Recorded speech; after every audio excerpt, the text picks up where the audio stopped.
চাপ বাড়ল চাকরিহারা আন্দোলনকারীদের। সরকারি সম্পত্তি নষ্ট, সরকারি কর্মীদের আটকে রাখার অভিযোগ।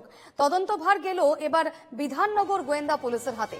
এর আগে আন্দোলনকারীদের নোটিশ দেয় বিধাননগর উত্তর থানা। থানায় তলবও করা হয় এবং পুলিশি তলবে এখনো সাড়া দেয়নি আন্দোলনকারীরা। আন্দোলনকারীদের উপর আরো চাপ বাড়ল, কারণ এবার সরকারি সম্পত্তি নষ্ট করার যে অভিযোগ তাদের বিরুদ্ধে রয়েছে, পাশাপাশি সরকারি কর্মীদের আটকে রাখারও অভিযোগ রয়েছে। সে বিষয়ে তাদের বিধাননগর উত্তর থানায় তলব করা হয়েছিল, তবে এখনো পর্যন্ত সেই তলবে সাড়া দেননি আন্দোলনকারীরা। এবার তদন্তভার গেল বিধাননগর গোয়েন্দা পুলিশের হাতে।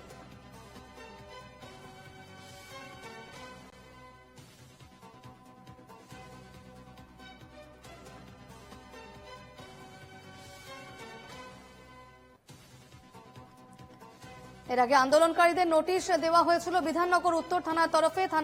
থানায় তাদের তলবও করা হয়েছিল, তবে পুলিশি তলবে এখনো সাড়া দেয়নি আন্দোলনকারীরা। সেক্ষেত্রে এই মুহূর্তে আন্দোলনকারীরা বিকাশ ভবন চত্বরে রয়েছেন এবং তারা এখনো অবস্থানে অনড় রয়েছেন। তবে তাদের ওপর আরো চাপ বাড়ল বৈকি, কারণ এবার তদন্তভার গেল বিধাননগর গোয়েন্দা পুলিশের হাতে।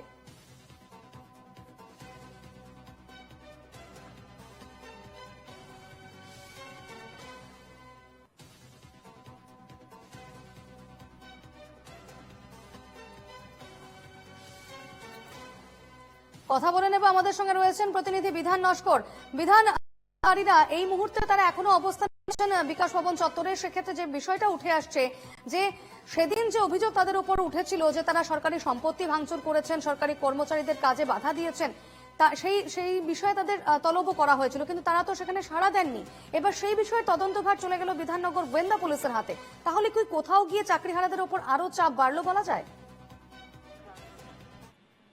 দেখো, একেবারে বিপর্ণা তোমাকে বলে রাখি যে একেবারে 15 তারিখ অর্থাৎ গত বৃহস্পতিবার আমরা দেখেছিলাম যে বিকাশ ভবন ঘেরাওকে কেন্দ্র করে একেবারে উত্তপ্ত পরিস্থিতি। চাকরিহারা শিক্ষক শিক্ষিকা তারা বেশ কয়েকদিন ধরে আন্দোলন চালিয়ে যাচ্ছিলেন বিকাশ ভবনের মূল গেটের সামনে যে রাস্তা, সেই রাস্তায় বসে পড়ে, এবং তাদের সঙ্গে কোনোভাবেই শিক্ষামন্ত্রী দেখা করছিলেন না, বা তাদের যে বিষয়টি যে দাবি দাবা রয়েছে সেই দাবি দাবা নিয়ে একটি রিভিউ পিটিশন করার কথা ছিল এবং তাদের সঙ্গে আলোচনা করেই সেই রিভিউ পিটিশন করার কথা ছিল, কিন্তু তাদেরকে কোন রকম জানানো হয়নি বলে অভিযোগ। তারপরেই তারা ঘেরাও কর্মসূচি ডাক দেয়।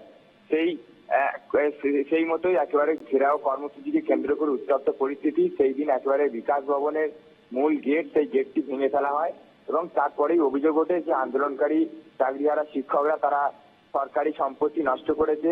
পাশাপাশি বিকাশ ভবনে কর্মরত যারা সরকারি কর্মচারী থেকে শুরু করে সেখানে আসা বিভিন্ন কাজে সাধারণ মানুষ, তাদেরকে দীর্ঘক্ষণ আটকে রাখে। পুলিশ তাদেরকে বারবার করে রিকোয়েস্ট করলেও আন্দোলনকারীদেরকে তারপরেও তাদেরকে মুক্ত করেনি। অবশেষে বাধ্য হয়ে পুলিশের তরফ থেকে লাঠিচার্জ করা হয়। পরবর্তী সময় একেবারে সমন করা হয়। বেশ কয়েকজন আন্দোলনকারীকে সমন করে ডাকা হয় তাদেরকে জিজ্ঞাসাবাদের জন্য, কিন্তু সেই সমনে সাড়া দেয়নি, তারা পুলিশের জিজ্ঞাসাবাদে হাজির হয়নি। সেক্ষেত্রে পরবর্তী সময় দেখা যায় যে পুলিশ সূত্রে যেটা এই মুহূর্তে জানা যাচ্ছে যে এই ঘটনার তদন্ত ভার এই মুহূর্তে বিধাননগর গোয়েন্দা পুলিশ তদন্ত ভার নিয়েছে। সিসিটিভি ফুটেজ খতিয়ে দেখা হবে। এই আন্দোলনের যারা যারা নেতৃত্ব দিচ্ছিল বা যারা যারা এই সরকারি সম্পত্তি নষ্টের পেছনে যাদের হাত রয়েছে তাদেরকে নজর থাকবে। ধন্যবাদ বিধান। এই মুহূর্তে বিকাশ ভবন চত্বর থেকে রয়েছেন আমাদের অপর প্রতিনিধি বিউ সরকার। বিউ, যে অভিযোগ চাকরিহারা শিক্ষকদের বা শিক্ষিকাদের ওপর এসেছিল যে তারা সরকারি সম্পত্তি ভাঙচুর করেছেন, সরকারি কর্মীদের আটকে রেখেছেন, তাদের কাজে বাধা দেওয়ার অভিযোগ তাদের উপর এসেছিল এবং তাদের বিধাননগর উত্তর থানায় তলবও করা হয়েছিল, এবং সেই তলবে আমরা যেটা জানি যে এখনো পর্যন্ত আন্দোলনকারীরা সেই তলবে সাড়া দেননি। এবার দেখা যাচ্ছে সেই বিষয়টির তদন্তভার চলে গেল বিধাননগর গোয়েন্দা পুলিশের হাতে। তাহলে কি কোথাও গিয়ে আন্দোলনকারীদের ওপর আরো চাপ বাড়লো বলা যায়? কি বলবেন তারা এই বিষয়ে?